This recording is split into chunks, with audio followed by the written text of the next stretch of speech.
Welcome to GetSportsFocus. You already know who I am. This is week 6, and I am solo this week because Coach Andrew is still doing his karaoke bar tour in London. But he did send me his picks for the predictions right here. I'm just going to read off his comments and his predictions, the scores that he predicted for the 10 games. I think we have 10 games this week, and that's including the De La Salle game on Tuesday, October the 8th. This is going to be a full show. So we have a student-athlete profile that was shot last week. Alejandro Flores shot down with a couple of Monarchs. Owen Harrington was one of the athletes from Mitty. You already saw that. And then we also talked to Lazaro Farage Washington, their star running back, before their game against Valley Christian. So we're going to do that next. But this is exciting right here. I personally made this list since we are in week 5 going into week 6. We have the best wide receivers we've seen so far this season, and it's a really, really good list. So stay tuned, follow GetSportsFocus, and here we go. GetSportsFocus is brought to you by Summit Partners, leaders in growth equity investing. WeightsandBars.com. Build your home gym and shop locally from the Bay Area's best fitness equipment experts. Ike's Love and Sandwiches. Championship level sandwiches every single time. South Bay Construction. A reputation built on trust. And by Fuel Good. Fueling your success. Conveniently located in Santa Clara off Homestead Road. For more info, go to fuelgoodmealprep.com. All right, we are finally past the halfway point of the season. We are going into week 6, but before week 5, Mitty was undefeated coming into the Valley Christian game, and we'll talk about that in a little bit. But they have a star running back, Lazaro Farage Washington. He's only a junior, and he caught our attention as one of the best running backs we've seen from week 1 to week 3, and so we sat down with him last Wednesday, I believe, before their game against the Warriors. And so here is the full segment of the interview with Alejandro Flores.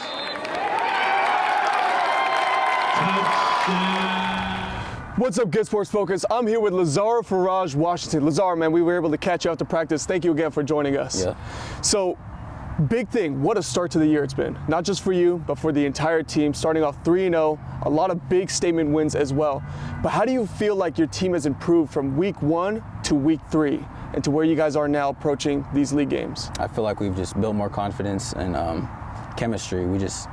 All the practices we've had together, we've just always been together, keep working together, and just build more confidence. Mm-hmm. And speaking on that chemistry and how you guys build that together, what's the offseason looking like here at Archbishop Mitty, and how you guys train as a team, and then also you yourself, how do you prepare for a season? Yeah, here in the offseason, everybody has a off period where we lift 3 times a week basically. It's a lift class for us, so we're always lifting. Me personally, I try to get on the field every single day just to keep my athleticism in check. But yeah, it's three times lift week, 3 times a week we lift, and then I'm on the field every day. That's awesome. Now, also a big thing that's special about how you are as a player, you came up to varsity as a freshman, and what an experience that was, just even watching an Archbishop Mitty playoff team and getting to learn from those guys. So what do you feel like you learned from that early experience of being a freshman on that varsity team and seeing how that speed kind of picks up? I feel like I've learned that just always have confidence in yourself. Age doesn't matter too much when it comes to football. It's all about the hard work you put in. Mm-hmm. If you're working harder than someone else, you can be better than them. I always just try to keep that in my mind and keep that in my confidence. Just always stay confident in myself and trust the work that I put in. Yeah. And how do you feel like now, going from freshman year to your junior year, how has your approach changed to each season and your mentality and what you feel like you've learned from each year? Just learning through each year, I just feel like I just gain confidence each year because all the hard work that I put in between each year, it just allows me to get better. So I feel like the confidence is built, and then the trust in myself is built just because I've just spent a lot of time on the field, so I trust that I can perform when it matters. Yeah. And what do you think is the biggest factors to making a successful running back such as yourself? What are the things that you feel like you really focus on to make you who you are on the field? I would say my vision and my energy. Mm-hmm. I feel like my vision is my best attribute. I'm able to see a hole, just hit it basically. Like I'm strong, break tackles, but yeah, I feel like that's my main thing, my vision and being able to like beat the first tackle. Like I'll try as hard as I can and never go down during the first tackle. That's awesome. And do you feel like there are any guys who are in the league or that you saw in college even play that were like inspirations for your game and your style of play? Marshawn Lynch, Saquon Barkley. Yeah, Marshawn Lynch though, I'd say, because I don't know, he's not the fastest. I'm not the fastest out there, but I'm not slow. But yeah, I'm strong. I say I'm like Marshawn Lynch. He got vision too. Run determinated. Yeah. You know, determined in running. I like it. So, also another big thing is growing up, you had brothers who were playing here. You know, you had a brother who played at Archbishop Mitty, you had a brother who played at Bellarmine. What was that experience like? You know, seeing your brothers play at the high school level, and especially at a school like Archbishop Mitty or Bellarmine, and then how that inspired you to improve your game as well. Yeah, my brothers were great players too. So my family has just always like put extra pressure on me, I feel like, because my brothers are so good and I've always looked up to them. So I have all the lessons that they've learned and I've been able to just apply that to like my experience in football. So yeah, like seeing them be great just pushed me so much harder to just try to be better than them and try to like use their experiences to make myself better. That's awesome. And you know, going all the way back, when did football start for you? And then obviously we know your brothers were inspiration as well, but what was other inspiring factors about the game of football? What did you love about this sport that's like, yeah, I want to pursue this, you know? Yeah. I love this. I've always been like a physical kid, like just in anything. Like, I don't know, I used to get in trouble for just like being too physical with my family and stuff. But yeah, when I was 5 years old, I started playing football. I played for Oak Grove and there was no 5U team, so I had to play up with 8U. So I feel like that formed me into being an even more physical player.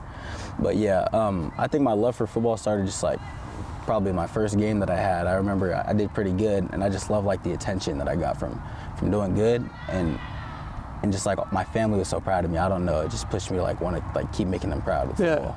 So, that's awesome. Yeah. And you've mentioned it before. Obviously, you played with 8-year-olds when you're 5, you know, and then you're playing with varsity players, you know, juniors and seniors when you're a freshman, and you always have this mentality though where you never viewed them as above you but on the same level as you. You had that confidence level. Yeah. Where do you think that always came from, that confidence, just from the beginning, like where you believed in yourself like that? I feel like that started just with having older brothers. I've always been like the younger brother, and I've always had to just like fight extra hard to like try not to be like bullied or little brothered by them. So I've always viewed myself as like I look up to my brothers so much that like I feel like I'm able to be equal with people older than me because I've had my older brothers to look up to. That's awesome. And your unique experience as well. You got to see a playoff Archbishop Mitty team, and then you got to see an Archbishop Mitty team last year that didn't live up to standards, right? But now this team right here, you guys are starting off 3-0. So what's different about this team compared to the other 2 years, you know, where you've been a part of? I feel like this team is just so much like happier to play football. Like the energy is, I can definitely tell a difference. It's like, I feel like we won it way more and we're enjoying ourselves way more. Like every single practice, we're out there having fun, like laughing together. Like it's never like too serious. We're always like just working, trying to have fun with each other. I feel like that's the difference that I feel. That's awesome. And do you spend time with these guys like outside of practice, and then how's like that team bonding work as well? Yeah, every weekend I get with like at least like a couple of my teammates, but we're always together. There's no like groups or like anything. Like we're all a team. Like everyone's cool with each other. There's no one that like might not like a couple people. Like everyone's good. And what's the experience like with the coaching staff here, and how do you feel like they brought you guys together as well? I feel like it's a new coaching staff this year. Like I think there's like 2 coaches that stayed, but yeah, it's different. There's a new coaching staff. I feel like they do bring a different energy. Like I feel like they really focus on us being happy and like enjoying ourselves, because I feel like that's been like one of the like downfalls of past years, like just not enjoying ourselves as much. Yeah. So they really push like having fun, which I like you can tell this year. That's awesome. Now, another big thing is obviously you guys are having fun too, because you're 3-0, and now here you go into league. Have you felt the energy shift this week? You know, as you're getting into league play, and it's like it's starting to get real now, or how do you feel like you guys approach this week as you get ready for a big game? Yeah, no, it's not too much different, because we've been preparing like the entire season. It's not like this week is different, other than the fact that like it's our first league game. It's just more energy. Like everyone's more hype in order to win this game. Like we're really driven. We got like a good opponent, So we're proud to go like make a name for ourselves against a good opponent, not just like a preseason game. Like it's a real in-league game. Yeah. So yeah. That's awesome. Now, I talked about your off-season schedule and how you balance all that, but how do you balance in-season? Well, what's the practice schedule looking like here during in-season, like a normal week as you get ready for a game, and then also balancing that with school and everything as well? Yeah, so we practice just 6 days a week. So it's just right after school. We'll practice from 3 to 6 with meetings, and then I'll go home, usually get like an hour of homework. I'm in bed by like 10 o'clock every night, and then I'm back up at 6:15 every day. So that's what it is really. But yeah, on Saturdays we have lifts right after the game at 8 in the morning to get our heavy squat in, so that it's like as far away from game day as possible. Oh yeah, always on it, always on top of it. Yeah. And how do you feel like your familial support has been big into your career early on, especially from your parents and then obviously your brothers as well? Yeah, it's always been huge. Like I definitely wouldn't be here without my family. Like they pushed me to be so much like greater, and like pushed me to just uphold myself to like a higher standard than normal. Like my family, they just always support me, so it pushes me to like want to make them proud so that they have something to support. That's awesome. Now, so far in your career at Mitty, and I imagine you're gonna make a lot more memories. Have you had a favorite memory so far in your time playing here? For sure, my first game this season, I would say it's the best memory. We were predicted to lose that game, and then we came out and won.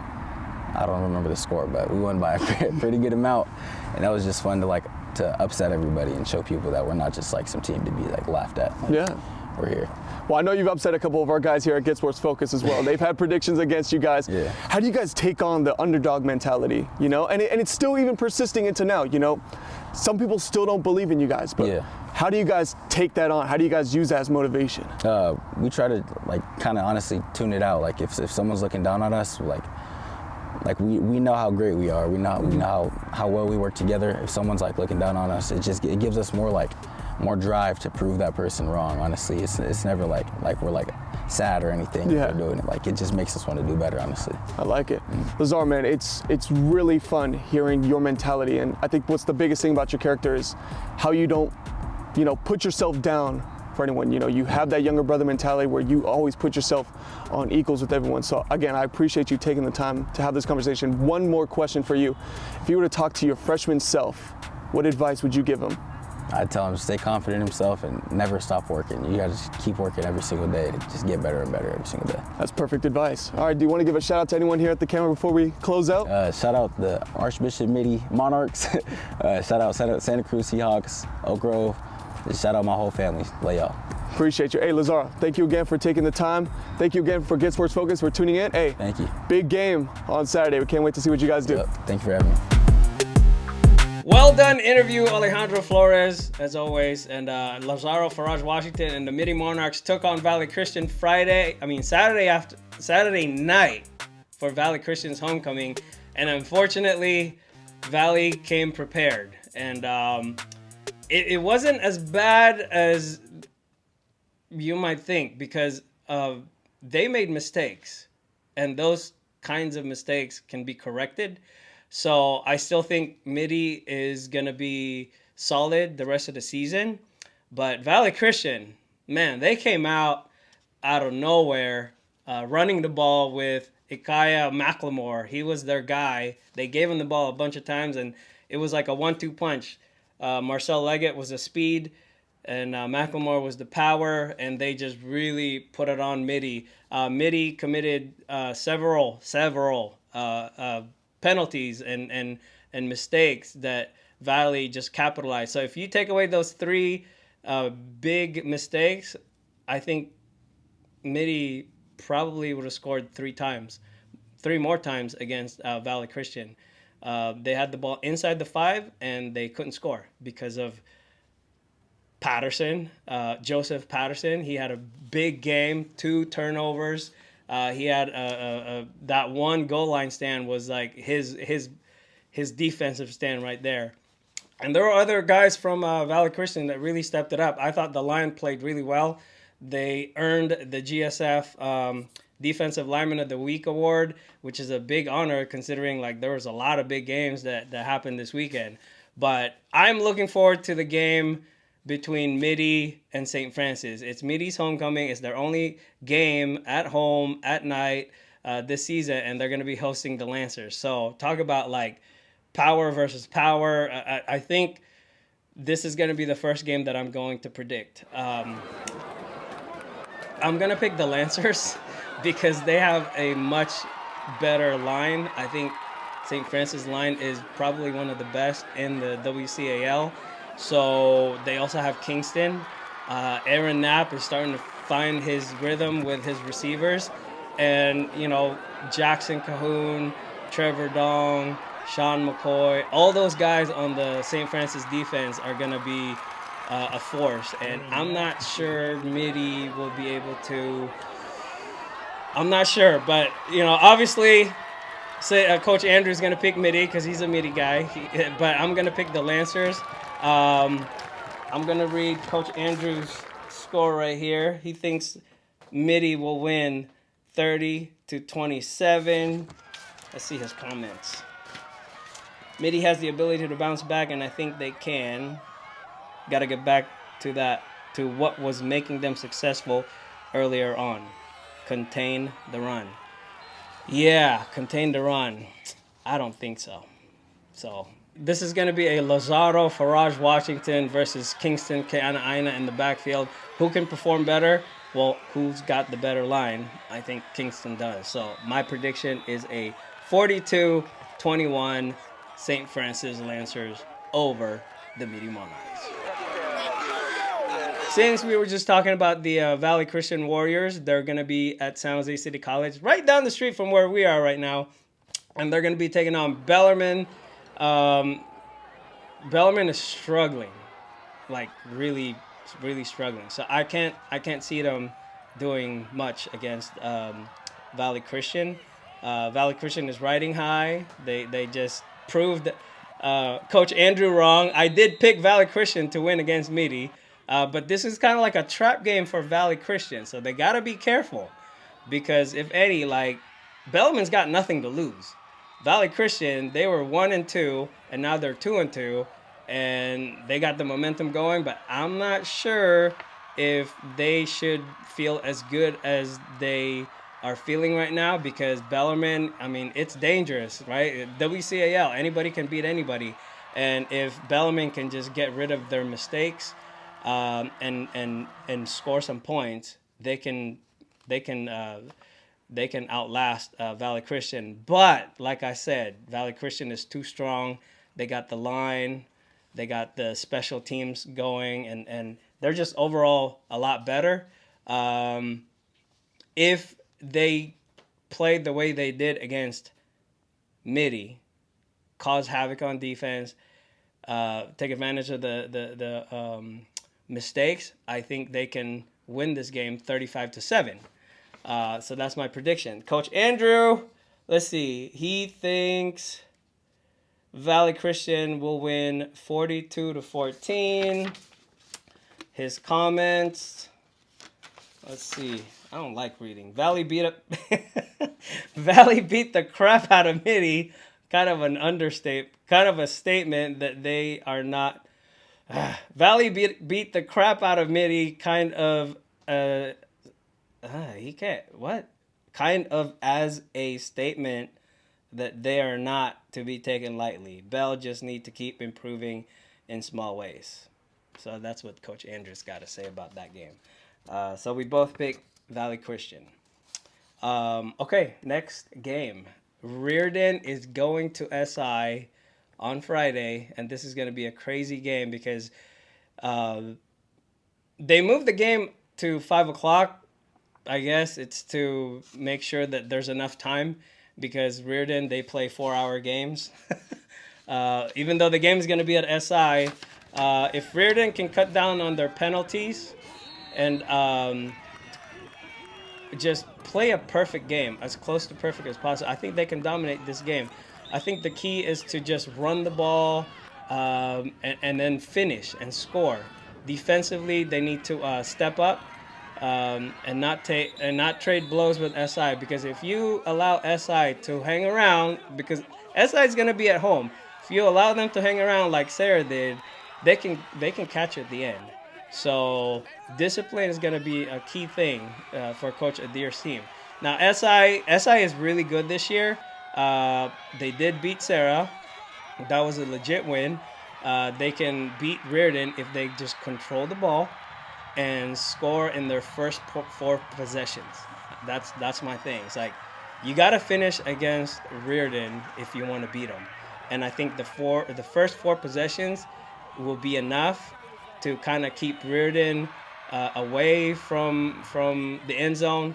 They got to control that ball, and if they frustrate the heck out of the Crusaders' defense, which their defense is good. I saw the Riordan play, and I thought their defense was not bad. I mean, they allowed their opponents to score a lot, but I don't think SI needs to do anything special. They just need to play basic football, and they can come out on top. So I'm gonna pick SI 31-28, and that's because it's at SI. And SI's got the home field advantage. I think they proved it last week against Serra. This is a bigger game, and if they just play basic football, score the first 4 possessions, that should be enough to keep Riordan away and down the rest of the way. So prove me wrong, Riordan. Let's see what Coach Andrew said about this game. SI is rolling. They are really good. Riordan does make too many mistakes. Okay.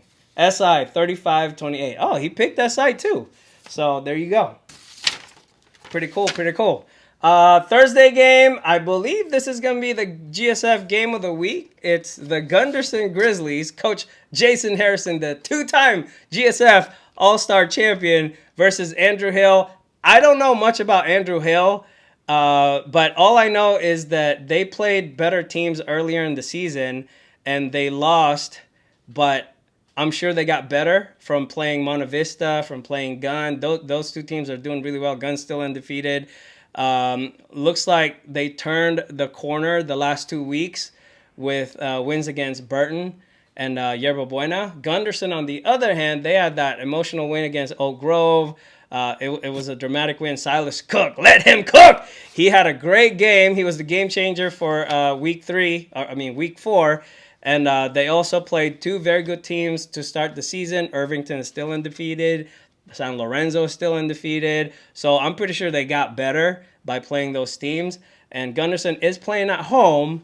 And so I like their chances. My prediction for G-Town is a 45-38 win. It's going to be a shootout. So, Silas, I need you to cook on this one. Coach Andrew picked Gunderson as well, 28-10. He said picking Gunderson because Coach Harrison and Gunderson are showing they mean business this year. And I think they do. I remember Coach Harrison told me, hey, once the league starts, we're gonna be full on out. So there you go. We did Valley Christian, Riordan, St. Francis Lancers, Mitty. Oh, this one's a good one. Los Gatos Wildcats 4-0 against Pittsburg, 3-1. Their only losses to St. John Bosco last week. So Los Gatos is really good, but I think Pittsburg is one of the top teams in NorCal. Jamar Searcy, Marley Alcantara. I mean, these guys, and then now you have Kenny Ward to deal with. Defensively, I think Los Gatos, they just need to hang around and maybe pull out a fourth quarter win. But Pittsburgh is at home. Playing at Pittsburgh, if I'm the opponent, I would be scared because of just the environment. It's crazy out there.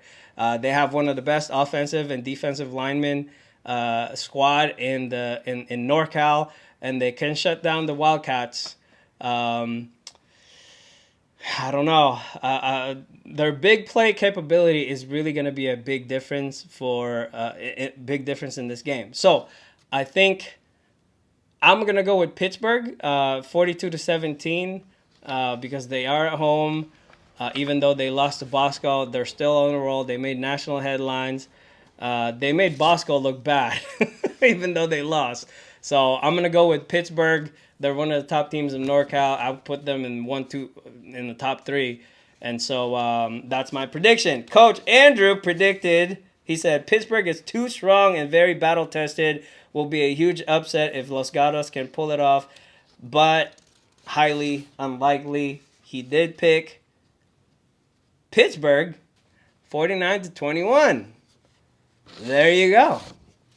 Let's see. Up next, we got Sobrato 4-0. Shout out to Coach Riordan. He's going to be a GSF All-Star coach this year versus Piedmont Hills Pirates 2-2. I'm going to go ahead and make this simple and pick the 4-0 team at this stage of the season, especially in the league like they're in. If you're 4-0, that means you got some good things going on, and just, you know, the momentum is going to be just something that these teams will be able to ride towards the end of the season. So Coach Riordan's squad is undefeated for a reason, and they are on the road, but I'll pick them 3 touchdowns, 28-7, versus the Piedmont Hills Pirates. Coach Andrew said Sobrato is rolling. I watch Piedmont, and they can make play. They do have athletes at Piedmont Hills. Even our GSF baseball coach, he said, hey, watch out for Piedmont Hills. They got some guys. I watch Piedmont Hills, and they can make plays. The Bulldogs will continue to roll as long as they keep their foot on the gas. The Pirates will poop it out. Wow. Coach Andrew, the language. 28-21 is his prediction for Sobrato. All right. We got a couple more games. Sacred Heart Fighting Irish. Saturday game against the Serra Padres. Essays will give Serra some competition earlier on, but I don't think they have enough in the tank to keep up with the Padres. The roster is a lot smaller. Even though they have a lot of good talent, they're very young, like Serra, but this is going to come down to Serra just consistently running the ball, not making mistakes. And I can see Andrew Hennigan having a really good game against Sacred Heart Cathedral. And, they're home. So this would be, for me, I think this is going to be a 49-14 win. I wouldn't be surprised if it's a shutout up to the third quarter for Serra. But this is an opportunity for the Padres to get back on that winning track, because next week I think they have St. Francis. So they're going to need to mentally get it straight, and the confidence needs to come back. And it's homecoming, I think, for Serra. And so I will pick the Serra Padres, like I said, 49-14. Coach Andrew says 35-10 Serra. Serra back in the win column. Use the learning. What? This is exactly what he wrote. Use the learning they have come across to develop their identity of this group. He must have written this while doing karaoke. But anyway, the point is he picked Serra. Hey, you wrote this. So I'm just reading it like you said. Branham Bruins, Lincoln Lions. Ooh, Manalo. This is your school against the Branham Bruins. Should I put him on? Nah. He's training right now. So Lincoln can, I do think Lincoln can win at home for sure. They gave up too many rushing yards against Live Oak, and they can't let that happen against Branham, because Branham, they got to play defense against Branham. Branham made some crucial mistakes against Christopher. I think they underestimated that team because all night Solomon Quintara was on Zane, and Zane is one of the top receivers on my list for the next segment.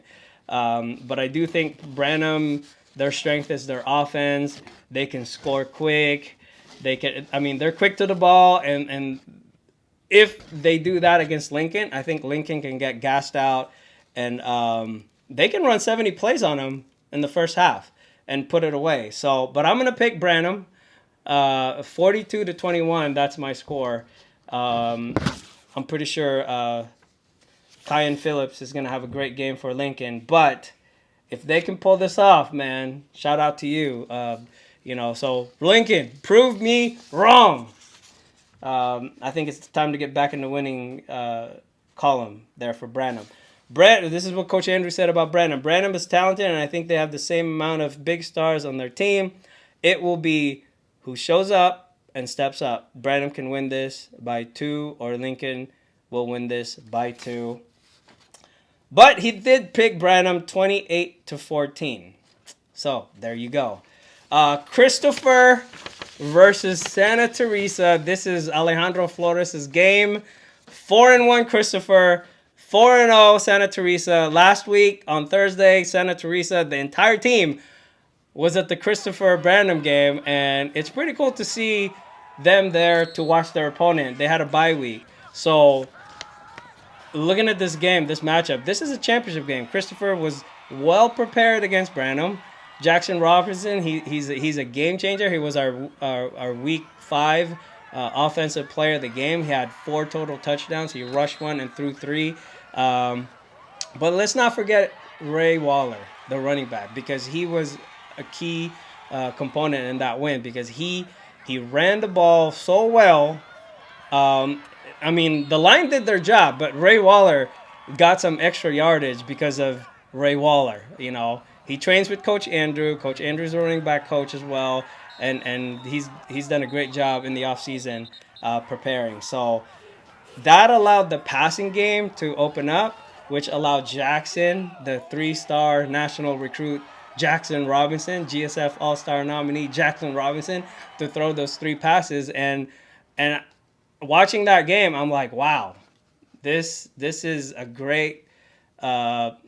He showed out, and there were college coaches out there, and I wouldn't be surprised if Jackson receives a couple of offers in the next couple of weeks based on that performance against Branham, because Branham's a quality team.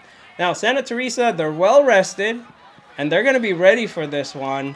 They cannot overlook this team. They got to put it on right from the get-go. They got Casey Carr, which could be a game changer, because special teams in this kind of a game is very key. But Jalen Malcolm, our GSF Week 1 playmaker, he is going to be a key player. His performance is going to be key, along with Jacob Wright against Christopher. But the game is at ST, and I wouldn't be surprised if this game ends in a tie. There is a tie in the CCS. But with Casey Carr doing the kicking, you got Antepuesto for Christopher. This could decide the game. The kickers might be the ones to decide this game. But since it's at Santa Teresa, I'm going to pick Santa Teresa 24-21. And yeah, it should be a close game all throughout. And this is what Coach Andrew had to say about that. First of all, he picked Christopher, obviously, 21-18. Christopher versus Santa Teresa, this is for who will get the top spot in the BVAL. And from what I've seen so far, who can possibly win the league. Both teams are loaded and play very similar. It is going to be a test for both sides. Have to come to play a full game. Anything less, and you can lose. There you go. And that's pretty much it. We have one bonus game to predict. It's not going to happen this weekend. It's going to happen on Tuesday, October 8th. In London, it's the De La Salle Spartans playing London's national team, I believe. And yes, Coach Andrew is over there. I'm not sure if he's actually going to go to the game because he's on vacation. But we can't pick against the Spartans. We can't pick against the US of A. Football is an American sport, as in like football, not football. So I think the Spartans are going to go over there and dominate. I want to see a shutout win from the Spartans. I'm just saying. So if you're from London and you're watching this, enjoy playing against the Spartans. They're a very good team. They're representing the USA, and I'm glad that you guys out there in London are doing some stuff with football, because it's a great sport, and not as big as soccer globally, but I think it's pretty cool that you guys have one of our best representatives going to your country and playing the game. So that's the prediction segment. I gotta drink some water. We're gonna put on the video intro for break, and then I'm gonna come back with the top 10 receivers that we've seen so far here at Get Sports Focus. It's about to get controversial. Get Sports Focus is brought to you by Summit Partners, leaders in growth equity investing. Weightsandbars.com. Build your home gym and shop locally from the Bay Area's best fitness equipment experts. Ike's Love and Sandwiches. Championship level sandwiches every single time. South Bay Construction, a reputation built on trust. And by Fuel Good, fueling your success. Conveniently located in Santa Clara off Homestead Road. For more info, go to fuelgoodmealprep.com. Welcome back to Get Sports Focus. We just finished week 5, and that should be enough time for us to come up with a list of the top receivers that we've seen so far this season. We've covered some really, really good teams. A lot of teams that we covered are still undefeated. They're at the top of their leagues and top of the rankings. So I'm very, very confident with this list. So here we go. Top 10 wide receivers Get Sports Focus have seen this 24 season so far, from weeks 1 through 5. Here we go. Zane St. Laurent from Branham. Saw him against Christopher. He caught some balls. His yards after catch is definitely a huge plus for the QB and Branham. I believe the Bruins can finish up strong, and Zane can help them get to the CCS finals in whatever division they end up in. Zane's really good, so he's a playmaker, and he's definitely somebody to watch out for. And since we're also looking at some Christopher highlights, I'd like to mention Matthew Anderson, Christopher's tight end. He is a 6'5", 205-pound athlete. He plays baseball. I think from what I heard, he had surgery last year, and so this is really a good year for him so far. He's got 4. I think he's got 4 touchdowns, and they're all big touchdown plays from his 3-star national recruit QB, Jackson Robinson. Matthew Anderson, I mean, he's got the size, he's got the speed, he's got the hands. I think he should really consider playing football, because there's a program out there that's going to benefit from having him around. So I'm going to add him there. Matthew Anderson, Christopher High. At number 9, I got Palo Alto's Jeremiah Fung. He is a senior now, 3-star. Zane's is 3-star, by the way.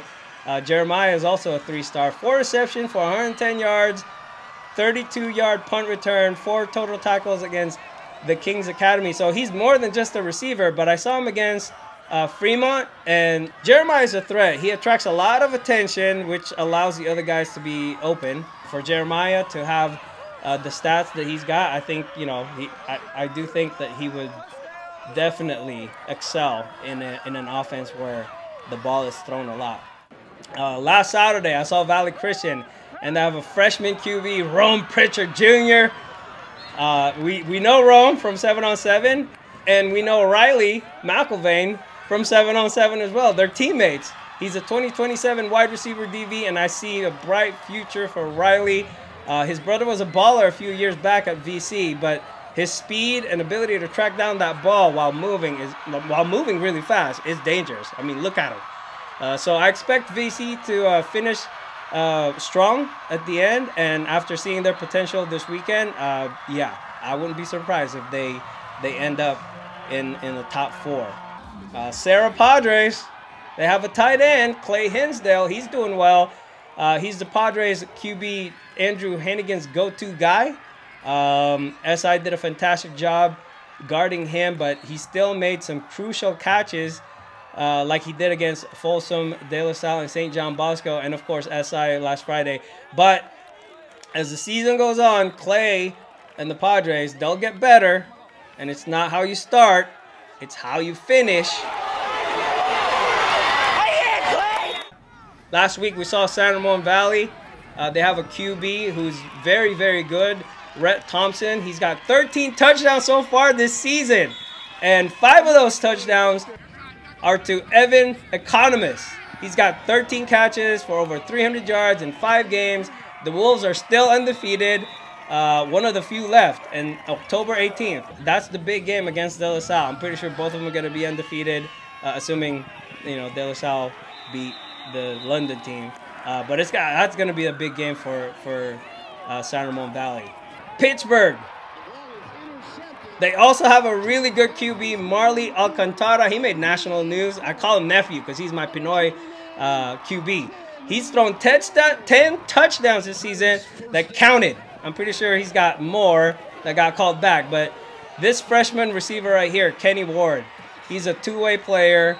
And I'm going to put him on this list because of what he did against Bosco. I mean, he caught 3 touchdowns against Bosco, Riordan, Monterey Trail. He is the future, and I'm looking forward to seeing him do a lot more things. I wouldn't be surprised if he ends up being like a 5-star QB by the time he's a senior. St. Francis, Perion Williams. They call him Pop.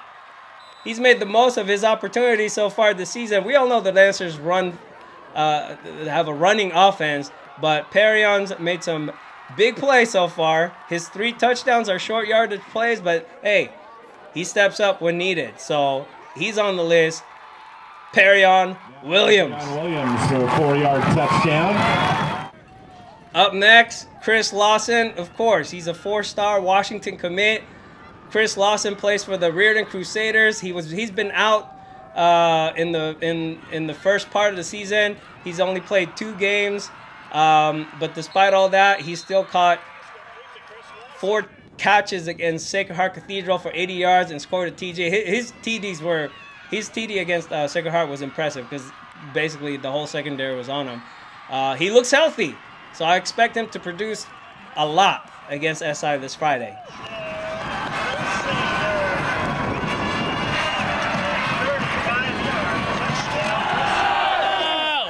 I'm going to sneak in an SI Wildcat on this list because he deserves it. Zooey Shelton. They'll be hosting Riordan this Friday. I think he can make a difference in the game. He's sneaky quick, and he can get open just like he did against Serra. He had 7 catches against the Padres, and he managed to get open in the back of the end zone for that touchdown that cut the lead in half. I mean, the momentum swung right back to the Wildcats after that. So SI went on to win 21-20. Zooey Shelton, welcome to the top 10 list.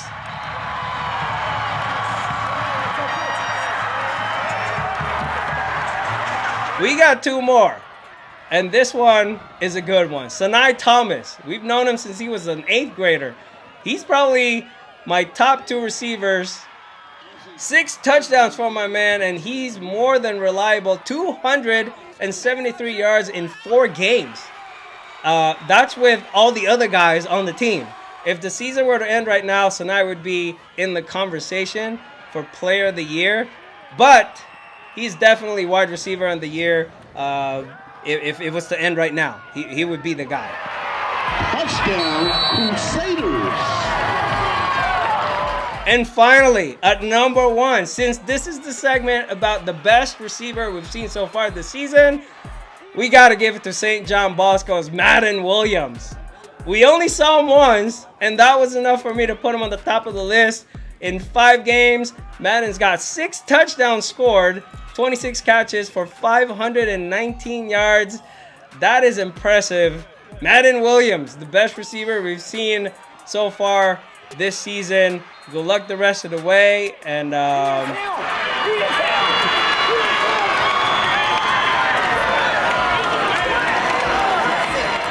that is pretty much it. That's a pretty good list. GSF top 10 receivers so far from weeks 1 through 5. Let us know what you think. I'm pretty sure you guys have a lot to say about this list, but that is GSF Weekly. Alf Joaquin solo version. Next week, we'll have Coach Andrew back. We'll be back on Zoom. So this was fun. I enjoyed this. And hey, thank you for watching Get Sports Focus. We'll see you on the sidelines.